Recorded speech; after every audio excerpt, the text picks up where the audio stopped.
This is WCN, the Whole Care Network. You talk, we listen. Content presented on the following podcast is for information purposes only. Views and opinions expressed during this podcast are solely those of the individuals involved and do not necessarily represent views of the Whole Care Network. Always consult your physician for medical and fitness advice, and always consult your attorney for legal advice. And thank you for listening to the Whole Care Network.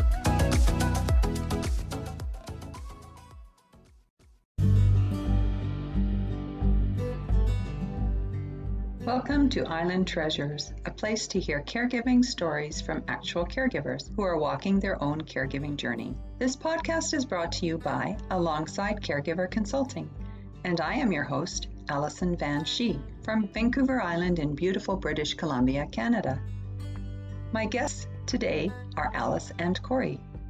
About 10 years ago, they asked Alice's widowed father, Doug, if he wanted them to be his long-term care plan. He didn't hesitate to say yes, and over the next few years, they began their caregiving journey together. Now, here we are in the midst of the second wave of the COVID-19 pandemic, and you will hear how they continue to make this arrangement for optimal caregiving work for all three of them. Today, we're talking to Alice and Corey, and they are the kids of Doug, who is my neighbor. This is just really cool. I met Corey actually first, and she explained the situation that they have. They bought a property here so that Doug could live with them, and he just celebrated his 102nd birthday this summer. I'm going to turn it over to Alice and Corey to share your insights on what caregiving for Doug means. Well, it's been a real process for us because when we moved here, we asked Dad if he wanted to share the house with us, and he was in his early 90s. Mom had died 4 or 5 years before that, and he had been living on his own, and it was clear that he was doing okay, but it was something that he'd not really done very much of, and he wasn't perfectly happy. And we were moving from Toronto to come to the island. He lived in Calgary. We asked him if he wanted to come and live with us. And when he said yes, we understood that as like a house sharing arrangement. We called him our housemate because, everybody said, well, that's going to be a lot of care and that's a lot of stuff. But he was, doing the dishes and making his own meals and doing the laundry. And he was a fully active housemate with us for the first maybe 5 years that we were doing this. He started by coming here from Calgary every winter for 5 or 6 months and lived with us. He called himself a snowbird, and then he went back to his place in Calgary and lived on his own for the summer, or, sometimes there were other people who were boarding with him. So when he said to me one summer, he said, this house in Calgary it feels like it's too much. And I thought, okay, all right. So we went through that moment where I thought, okay, we've in many ways set ourselves up for this. He knows the house. He has his own room. We've renovated it so that it's comfortable for him. There's an elevator in the house that he helped put in when we moved. So it's set up for someone who is not fully capable of moving around. We did it thinking that he was going to be with us. And when he was ready to move out of his house in Calgary, we were set up here. And he knew it. He knew the people around us. He knew the neighborhood. But pretty quickly in there, his health began to kind of deteriorate. It became clear that he had a heart. Okay, yeah. And he began to be a little more familiar with the hospital and with doctors here than he had been. And our being co-housemate daughters' relationship with him changed to becoming much more involved with his health, trying to figure out our way through that. And we have gone through a couple of health scares with him, including when he turned 100, after the year he was 100, he was diagnosed with a aneurysm in his iliac arteries. which is very close to an aortic aneurysm, which is, pretty much fatal if it isn't handled. Mhm. But we found a doctor in Victoria who said, yep, if he's otherwise in good shape, we can do this. So, at 100, he went and had his plumbing redone. That's incredible. That It is was amazing. incredible. Just to speak about that for a minute, when we were at the hospital and his doctor happened to be in the hospital at the time that he had the test done, and they said, oh, just a minute, if you would, we're just going to call your doctor. And when he heard that, he knew that that meant something. So the doctor came down about 10 or 15 minutes later, and it was a long 10 or 15 minutes that we were all waiting. Right. And his doctor took us into a little room that wasn't being used, an examining room of some sort, in the bowels of the hospital, and said, well, Doug, you've always wanted me to be straight with you, and I'm going to do that now. What you have is this. It's an aortic aneurysm, and it's X amount size, and which should be Y amount size, and it's about 8 times larger than it should be, and it's likely going to burst within 15 to 30 days. Wow. And it'll be very painful, and you've And had it'll a be really great life, Mhm. and Mhm. just know that that's what's happening right now. And, Doug is very matter of fact, and would pragmatic be the right term? Yeah. And so he looked at the doctor and looked at us and said, that's a lot to take in, and I appreciate your forthwithness. And yes, I wouldn't do anything different. I've had a great life. It's been great being here. And then we came home thinking, okay, do you want us to make a lemon meringue pie? What can we do? Let's live it up for the next however long we have. Right. You want to go see bridges? Because, Yeah. what would you like?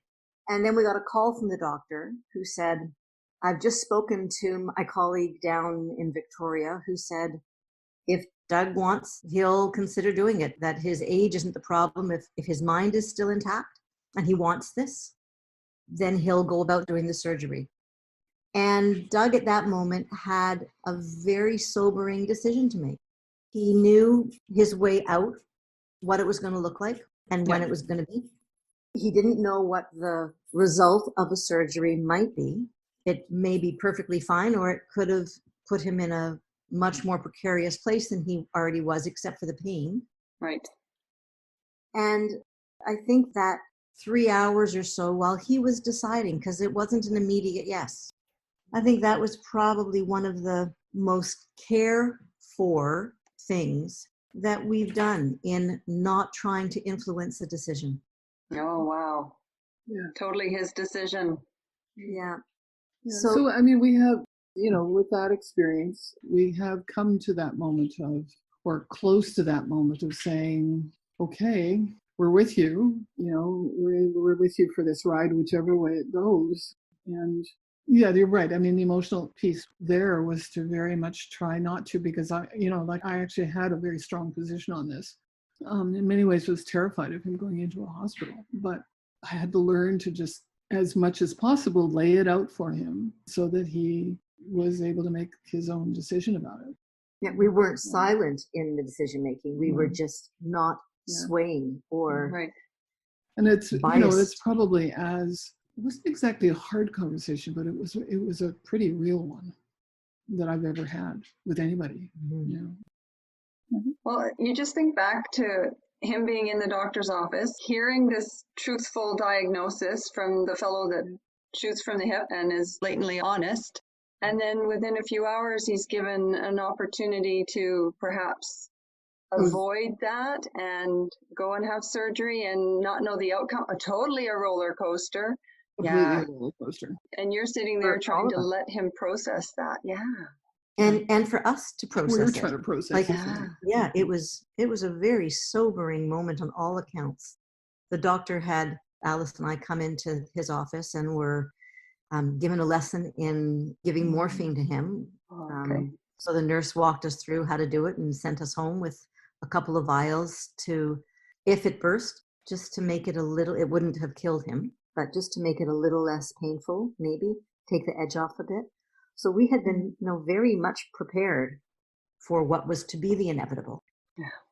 So I think it's very clear, it should be, very clear that neither of us we're certainly not trained healthcare anybody's. Neither of us have a kind of social work kind of background. So this, a lot of this is very new territory for us. And, where we're having to learn as we go along. We're pretty good at finding the resources that we need so far, including you down the street. And in trying to make this as, I want to say, natural a process as we can figure out how to make it in a time. Because, it has now been 10 years that we've been doing this. And if we had thought that we were taking 10 years out of our lives to only focus on Dad, we wouldn't have done it. And it wouldn't have been right for us. It wouldn't have been right for either of us. What we've been trying to do is figure out how we, move to a new community, change how we live our daily lives, because I retired at that moment and Corey changed the focus of what she was doing. And at the same time, bring Dad with us and be prepared to kind of, focus on him when that's needed, but in a way that lets us kind of continue along the path of our lives. And we did talk briefly about how your relationship kind of gets a little abandoned as your relationship with your dad, Alice, has to intensify. That takes the attention off both of you, and that's an adjustment for both of you. Yeah, absolutely it is. Absolutely it is. Yeah, that's a very big piece that some people might not face. We certainly did and do. I think that Doug is the prime, or at least for me, I feel that Doug is the prime concern and is sort of the forefront of our considerations and what we do, how we do it, what we don't do, what we're not able to freely do because of a constraint, I'll call it. And it's a choice. We could have done it differently. We could have called in home care much sooner. We could have them before all of COVID happened. We could have said, we want somebody to come in here this many hours, 3 times a week, but that's not what we did. Right. So we've taken that on to be Doug's emotional and social touchstones. And so one thing that makes it also possible to have lived how we've lived, though, is the temperament of Doug himself. Yeah. It's very easy to do this with, and that he's extraordinarily accommodating. Yeah. And we give more than he asks for, likely, I would think would be the way to say it. Yeah. And so there's a definite routine in his life that is his choice to have that as a routine. So he has the same breakfast in the mornings. It's at the same time that his alarm goes off and he, does his routine before coming out. I go into his room every morning at about, 6 o'clock in the morning or so and give him a pill with his eyes half closed. He goes back to sleep, but at least his pill has been taken. Could he do that on his own? Absolutely. But he likes that there's something special that happens every morning between, 5:30 and what does he call you when you do that? Sometimes he calls me Sunshine. Lately, he just that went down. But I think, it's relationship, and it's making him feel valued and important. And your relationship, all 3 of you, is commendable. There's so much respect. It's really true. I think that I'm increasingly thinking about how I would be in his situation. Mm-hmm. I'm not sure that I would have the same. I think grace would be a word you could use. Yeah, grace is a great word. Yeah. Like he thanks me every time. Yeah, every morning I get a thank you for giving him a pill. He teases and smiles and he's got a little kid in him. That's I certainly didn't see it when I was younger, but I am seeing his little kid, and he's just incredibly easy to live with. One of the things I do this with anybody else or with just anybody, that's for sure. One of the ways that I used to explain who he was or describe who he was to people or is to people is I would say he's both interesting and interested. Yeah. Okay. And I think that really sums Dad up. Yeah. And he genuinely wants to know, so if we know that somebody is either calling or coming over, or he's, again, this is pre-COVID stuff, he would spend the day before asking a couple of questions just so that he could, in his mind, maybe with a book and writing things down, get a sense of who they are, what they've done, remind me about this, so that he could engage with them in a way that, one, he felt like he was the intelligent man that he still is. Mm-hmm. And two, because he also is really interested. Like every night we sit down for dinner and he sees us the entire day. And he says, so what were you building today? And he asks me that if I was downstairs in the pottery studio. Right. Or he asks, both of us, so what was your day like? And sometimes our day was right beside him the entire time. But he wants to know. He's very interested in what's going on politically with the South and here, and he wants to be a part of what's going on. When we first moved, as Alice said, we thought that we were looking for a suite or an in-law suite, a secondary unit somewhere in the house.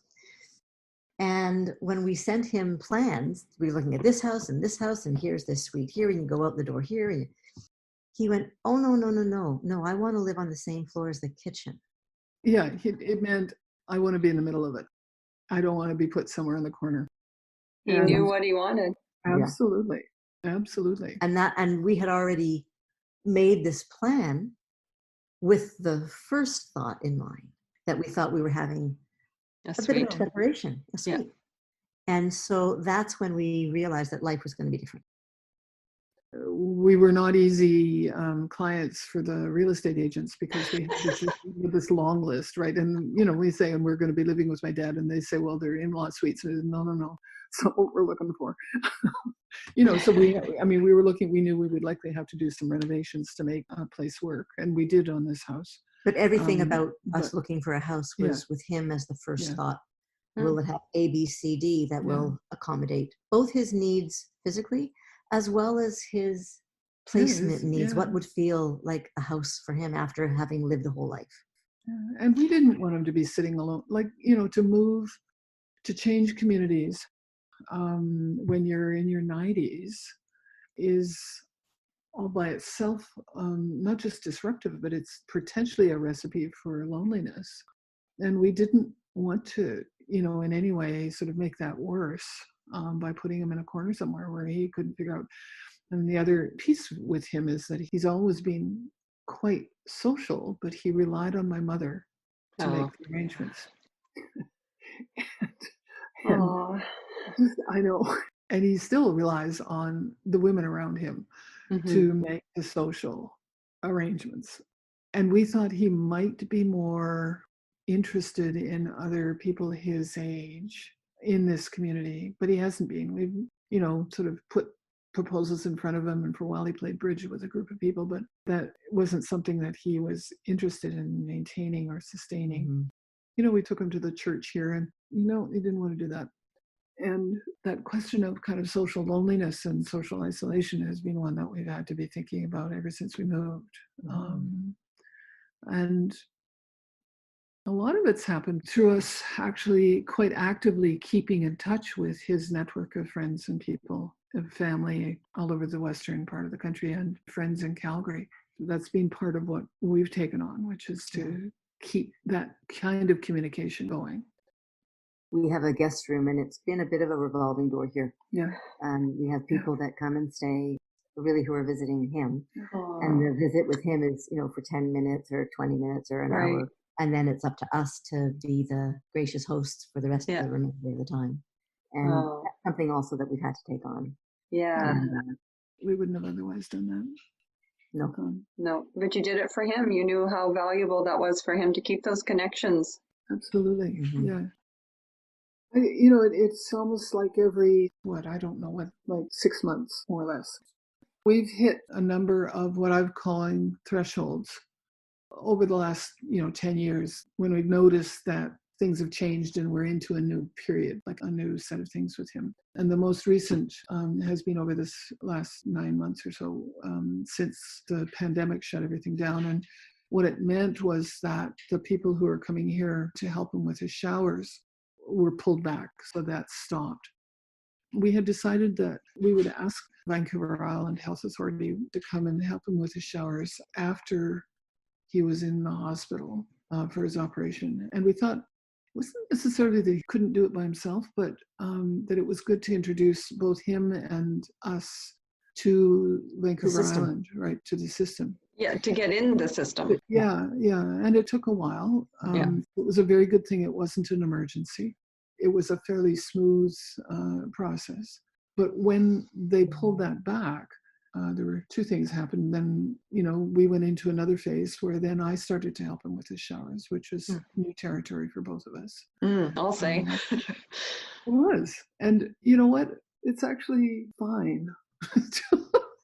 It was lovely. The guy who he really liked, who was his care, the guy who came and helped him with showers, was one of the last people here. And I said, look, I think I'm going to have to, be doing this. And would you show me what you do? And he was the perfect person to make that transition, right? Like for all three of us, it was perfect. He happened to be one of the guys that would give Doug just a bit of time as well. Yeah. It wasn't to come in, wash you like you're a pot, and then leave. Yeah. Awesome.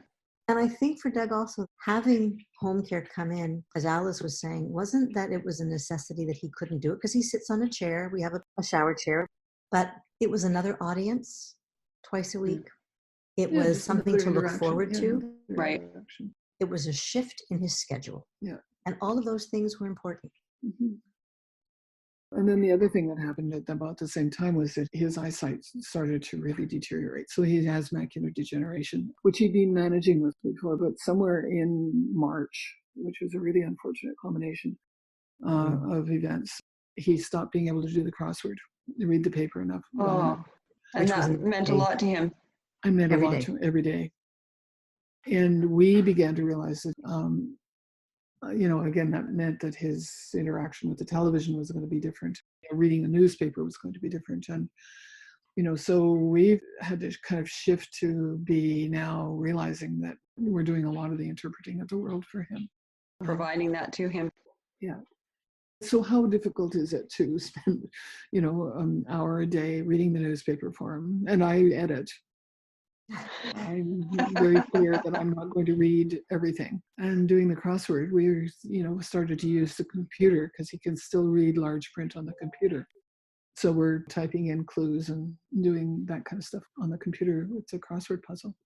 And we found this actually, Corey's mom sent us this wonderful game that turns out to be something that he's still able to see the letters on the tiles. It's called Bananagram. And it's like a personal Scrabble game. So you have a bunch of tiles that are bigger than the Scrabble tiles. So he can make them out if they're close enough. It's like freeform Scrabble. And so we do a little bit of that every night after dinner. Every night. Yeah. Awesome. And he puts together his own chart of words that are way, way better than what we're coming up with. Yeah, really, like his words from God knows where. Yeah. It's great because it's keeping his brain engaged. Yeah. And it's keeping his fingers a little more tactile because he has to move these things. We do a lot of that. So we also, when he came back from the hospital, we changed the seating in our den living space where the television is. We got a different chair for him, one that can help him get in and out of it a little bit. We moved the sofas that we had into a different space. And now there's just these reclining chairs of sorts. Actually, his is practically in the middle of the room. And he said, no, I don't want you to do that. And we said, what else should we be doing with this space? Nobody's coming in right now. So he's very close to the television, and it doesn't make for a pretty space, but it makes for handling him. It functions for him. Yeah. Yeah. So he's still able to engage to some extent with the television, and that's good. He does use earphones when he watches television. And we also, one of the things that we were able to do with his hearing aids was get a little Bluetooth microphone that you and I and anybody sitting around can use. And then the sound goes directly into his hearing aids, which has made an enormous difference in him being a participant. It's still not perfect, Yeah. But he's able to participate in conversations, whereas before he felt horribly inept. Yeah. Is one of the biggest Isolated and Nobody's fault, but he just couldn't participate. well, and his thing about it is, I hate feeling stupid. That was his thing. That's his thing. He had a pretty fantastic career. So if you want to just share a little bit about this intelligent man. All right. He grew up in the Fraser Valley, which is a farming area. His mother really encouraged him to get as much education as he could. And so when he left high school, he went to normal school in Vancouver, which is the sort of equivalent of Teachers College, and then taught in the interior of British Columbia for a number of years until the war broke out. And he enlisted in 39, I think, 39 or 40. And so was posted on the prairies, and pretty quickly in there, they decided that he should be a navigator. The combination of his mathematical interests and just his inclinations were navigation. And they selected him as one of the trainers for other navigators. And then he flew overseas toward the end of the war. So he has substantial war experience, which when I was a kid, I heard almost nothing about. He was one of these guys who didn't talk about it. They didn't want to talk about it. They left it back there, moved on. No reliving it. But what happened was that he was one of the demobilized troops who took up the option to further his education. And so he enrolled in engineering at the University of Alberta. And he talks about this moment at the university where, the previous year they had 27 students in the faculty of engineering at the University of Alberta, and then the next year there were 500 of them. And whoa! Because there were, all these guys who had an opportunity. Otherwise, they wouldn't have been able to afford it. And so he was part of that cadre of young men who came back from the war, who got themselves an education and changed their entire lives. And in Alberta, certainly in lots of other parts of the country as well, but in Alberta, what they did was they built the province. He was a structural engineer, and he built highways, bridges, airports, stadiums in Calgary and around across the province. The built structure of Calgary has got his name all over it. And when I was a kid, I kind of knew this, but I've been re-understanding it, that he graduated. Smart man. At the top of his class, he has these 2 gold. At the top of the 500. Wow. He's got these 2 gold medals that give him the top, the kind of both top in his discipline as well as the top in the whole class. And and he's very quiet about that kind of thing. That's right. Really quiet about it, but boy. Wait, I want to interject here also. We have a friend whose son was going through engineering in Toronto and had come to visit because they were actually housemates for a little while. Our friend's son did a co-op placement in Calgary and so lived with Doug. And I was here at the dinner table when Doug said to him, he was kind of trying to explain how you get through university. And he said, you don't memorize anything. You know it. So learn it and understand it. And that's how you get through with great grades, by understanding things. And so he never is somebody who has taken the easy way or the short route. He is thorough and does things properly and correctly and right, and expects that also. I hear a little bit of frustration. It's just a piece that we absolutely live with.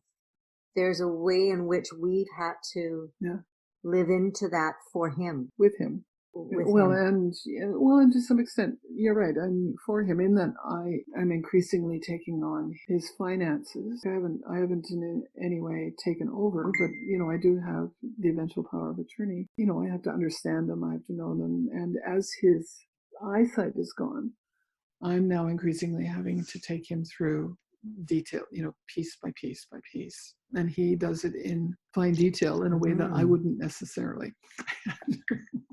But your due diligence and the respect that that's what he wants. Well, yeah, there sort of just isn't another way, Yeah.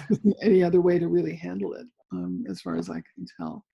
And oh man, there are moments when I can barely allow myself to see how vulnerable he is.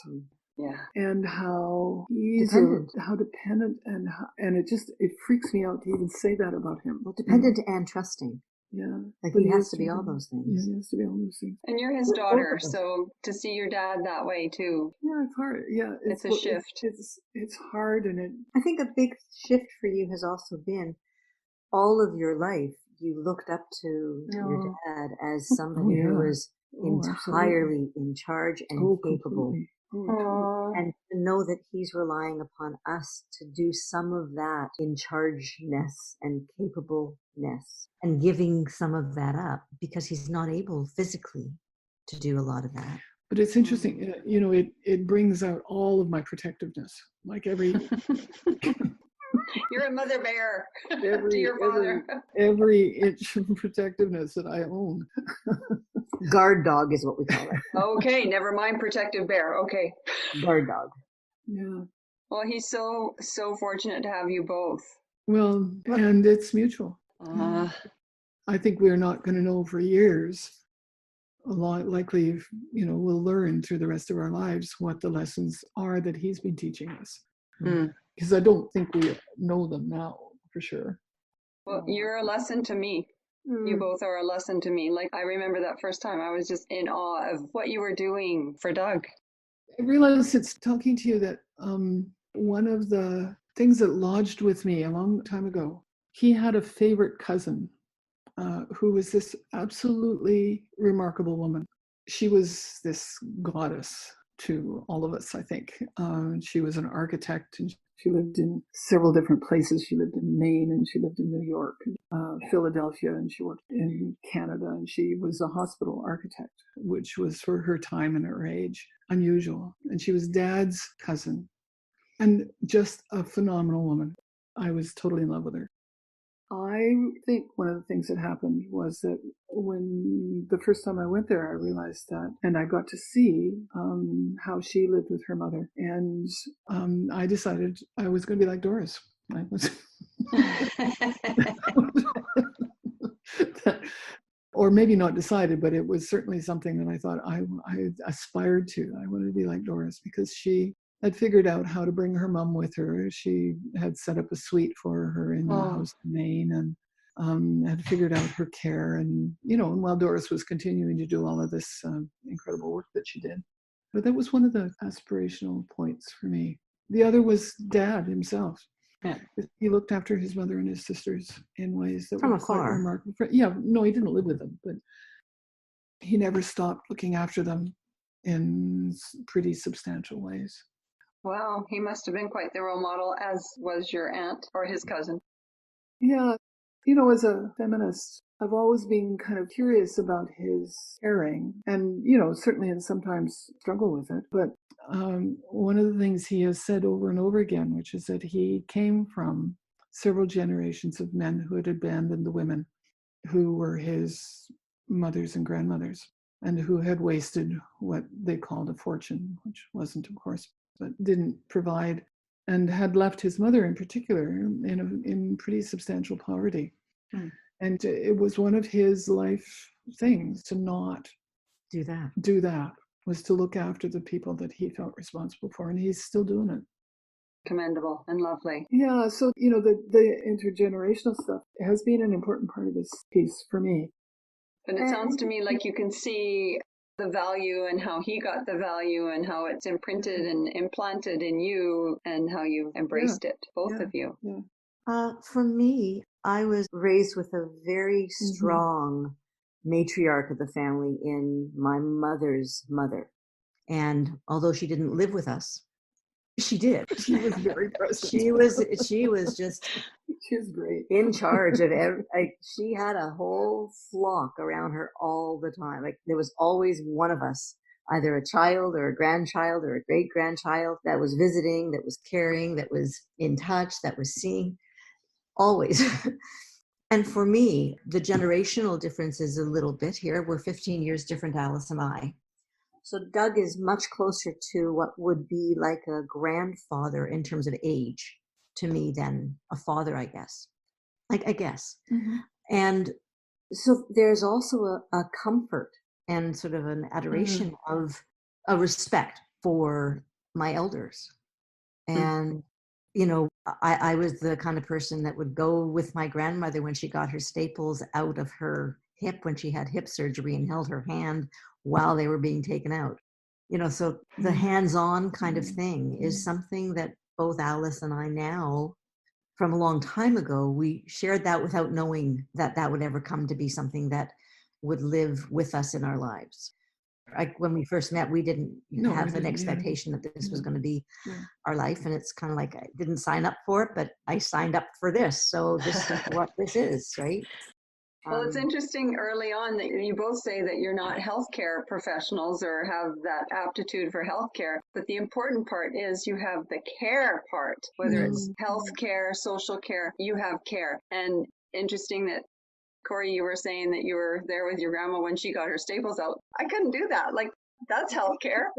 I'm a very strong proponent of being an advocate for somebody when they're in a hospital, because I think that there's a large loss when elderly, anybody is in a hospital, because our healthcare is so overwrought or overrun. And so I'm somebody who's very comfortable in that kind of a setting to make certain that people get their needs met.